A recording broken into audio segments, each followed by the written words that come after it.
nima ish qilayotganini aytmasam ham bildingiz o'zingiz. Xullas, jarayon ketyapti. Malibu. Shundan sani ham moslashtirib oling, mana turishini bitta ko'ringlar o'zga.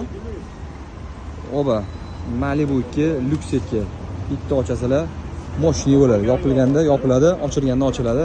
Xullas, qo'yilish jarayoni. Bir ham shu paytgacha qo'yilish jarayonini qo'ymaganmiz. Tayyor bo'lgan holatini qo'ygan edik. Monza bilan 10X ga okalar juda ko'p yozishibdi. Bizga qo'ysa bo'ladimi Monzaga 10X ga? Oka, Monzaga 10X ga qo'yib ko'rmadik, to'g'risini aytib ko'raman. Biraz agar kelsangiz, periderga qilib, xohlasangiz bitta moslashtirib ko'ramiz Nobodoga. Davay, qo'yib ko'ring, meni mashinamda mana tajriba qo'yoni qiling desangiz, xohlasangiz keling oka. Atak piri ham qo'ymadi. Hozirgi kunda faqat Gentra avtomobiliga Malibu 2 Luxetga Chiroyli qilib uстановkalar bilan qilib beramiz. Sergelida o'zi eski qadrdon okalar bor, Luxetga sotishnigi bilan bizga chiqarib yuborishadi. Xohlasangiz, bizning o'zimizda ham Luxetga bor, bir ham sotib oladigan bo'lsangiz, kelaverasiz, sizni ham ishingizni chiroyli sifatida qilib beramiz. Xudo xolisa shu videoga bitta like bosib, nima xizmatlar bo'lsa, yozilgan nomerlarimizga aloqaga chiqib kelaverasiz.